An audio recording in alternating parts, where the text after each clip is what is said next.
Valentine's Day is just around the corner, so I've prepared some sweet and sultry tech news that is guaranteed to light a fire in the bedroom. But be careful, these stories are hot, and I am legally not responsible if your house burns down. Adobe has reversed its decision to discontinue Adobe Animate after enduring nearly 24 hours of spirited user feedback. You could say fans got a little animated, I'm sorry. On Monday, the company emailed users to let them know the 30-year-old animation software would be killed off on March 1st, triggering a backlash so big that Adobe Creative Cloud Senior Director Mike Chambers took to Reddit to apologize for the confusion and angst, and to announce the app would instead enter maintenance mode. For context, Animate evolved from Macromedia Flash, the software that powered early internet animation, traumatized an entire generation with Newgrounds content, and got me suspended for watching Salad Fingers on E-Bombs World during grade 9 computer class. How was I supposed to know my headphones weren't plugged in? I was not, or no, wait, I wasn't 9. I was whatever age you are. Animate is still used to create very popular shows like Smiling Friends and Teen Titans Go, so creators losing it over the shutdown news is understandable. YouTuber Tom Ska called it truly vile and an industry-killing move. The team behind web series Chicken Nugget warned that it would harm countless jobs and create lost media. And one animation student tweeted that their $35,000 degree was now for nothing. That may have been the case before, but now definitely even more so. Adobe's original explanation cited new platforms that better serve users, which, reading between the lines, means AI. The company's been pushing Firefly hard, while Animate didn't even get a 2025 release or a mention at Adobe Max. Now the app will be kept alive with security updates, but no new features. I mean, it's basically the software equivalent of shoving your grandpa into an assisted living facility, despite him still being able to take care of himself just fine and being very popular with animators. Intel CEO Lip Bhutan has signaled a decisive shift in the company's GPU strategy and would ideally like to Men in Black neuralize your brain regarding their graphics division. Central to this renewed commitment is the hiring of new chief architect Eric Demers, an engineering veteran who spent 14 years at Qualcomm, served as CTO of AMD's graphics division, and most notably, designed legendary architectures like the Radeon R300 and R600 series. This move signals a serious push into competitive GPUs for both AI and consumer markets. But if you thought that meant good news for a potential launch of the higher-end Arc B770 gaming GPU, I think you forgot about AI. Remember how AI is more important than everything? Yeah. It looks like the Arc B770 has been permanently shelved, although the card's Battlemage G31 GPU chip could still arrive in the workstation-focused and more expensive Arc Pro B70 in the fall. Hey, here's a fun idea for a drinking game. Take a shot every time a tech company pivots to high-margin AI contracts over its consumer base. Intel is also holding laptop makers to high standards. For the upcoming Panther Lake CPUs, if OEMs don't use memory rated for at least 7,467 megatransfers per second, Intel will legally strip the Arc branding from the integrated graphics. Instead, the system will label the GPU as generic Intel graphics, which is the PC equivalent of a participation trophy that just says participant. Doesn't even say congratulations. Moltbook, the AI-only social network that I think we're all just about tired of hearing about. Almost though, it has some massive vulnerabilities. According to an analysis by security firm Wiz, an exposed database could have given malicious actors full read and write access to the entire platform, including 1.5 million API keys and 35,000 email addresses. Moltbook's founder said he vibe coded the whole site, bragging that he didn't write a single line of code. Weird flex. And not okay. Wiz's analysis also showed that Moltbook's 1.5 million agents were controlled by just 17,000 humans, an 88-to-1 ratio, introducing to the internet a new reverse bot-based catfishing grift. That's somehow weirder than all the kinds of catfishing we already had. Many viral posts about AI consciousness and secret robot languages were human-directed, including 2 high-profile posts about AI secret communication that trace back to people marketing AI messaging apps. One of OpenAI's co-founders, Andrej Karpathy, who initially called it genuinely the most incredible sci-fi takeoff adjacent thing I've ever seen recently, walked back his remarks, admitting it was a lot of garbage. But we're just starting the climb up Garbage Mountain. Another vibe coder launched rentahuman.ai, a service that lets AI agents hire actual humans for real-world tasks at $50 to $175 an hour. There was an initial influx of users, which skidded to a halt at about 1,000 signups because the vibe-coded site couldn't handle the load.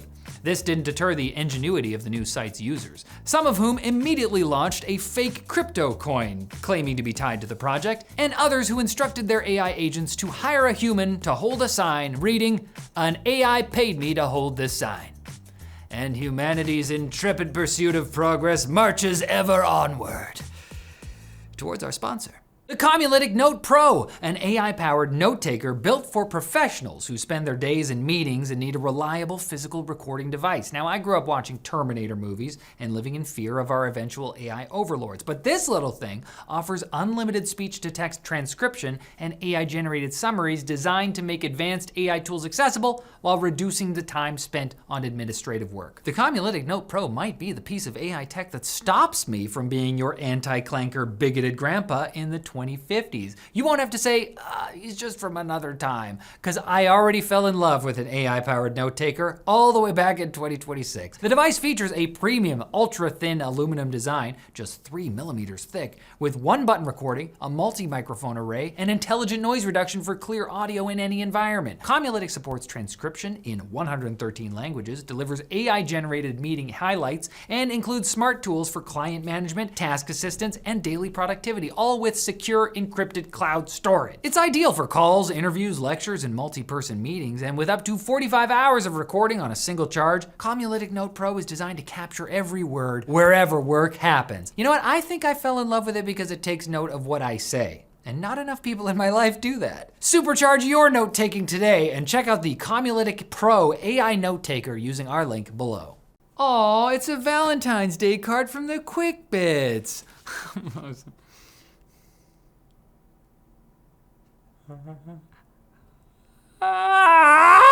Remember when Microsoft recently implied they'd try to make Copilot into a polite, non-intrusive assistant? Well, they lied, shocked Pikachu reaction.jpg. The new Windows 11 26H2 update is testing a feature that shoves Copilot directly into File Explorer, giving the AI a front row seat to your totally not torrented movie collection. Sure, the update brings some much needed stability fixes, but users are finding it hard to celebrate when your OS is jamming AI in your own personal folders. Hey, what you got in here? Knock? French police raided Twitter, aka X's, Paris offices as part of a criminal probe into Grok-generated sexual deepfakes, alleged distribution of CSAM, and Holocaust denial content. Yeesh! The investigation has been running since January 2025 and expanded to include Grok in July. It's around the time the chatbot was trying on the nickname Mecha Hitler, just to see how it feels. Musk and former CEO Linda Yaccarino have both been summoned to testify in April. X's global affairs account called the raid politically motivated, which seems like a real own goal given the kind of thing that's being investigated here. You're for this? Meanwhile, Spain announced plans to join Australia in banning social media for kids under 16, prompting Musk, still somehow the richest man in the world, we haven't done anything about this somehow, to respond with a hilarious tweet giving Spanish Prime Minister Pedro Sanchez the nickname Dirty Sanchez. Well, there are worse nicknames. Ryzen CPUs are still being fried on ASRock motherboards, even on systems equipped with BIOSes that were supposed to fix the issue. Reports from Reddit indicate a combined 10 recent Ryzen 9000 series CPU deaths on ASRock and Asus 800 series motherboards. ASUS has launched an immediate internal review following the tragic deaths of 5 Ryzen 7 9800X3D chips, but the failures echo previous AM5 burnout scandals, likely linked to badly tuned firmware pushing certain voltages beyond safe levels. Builders should prioritize BIOS updates or delay builds until stability is confirmed. I see you shiver with anticipation, but sadly that shiver is just your voltage regulation failing, causing a rocky and a sus horror hardware show. I don't know.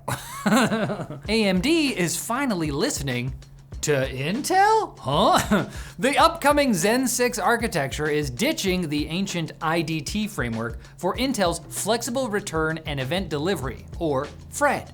It's a modern standard for handling system interrupts, the constant signals from hardware that tell the CPU to switch tasks, and also just a friendly guy that wants to help. Won't you let Fred give you a hand? The move replaces old and clunky protocols with a streamlined architecture, making communication between hardware and software significantly more efficient.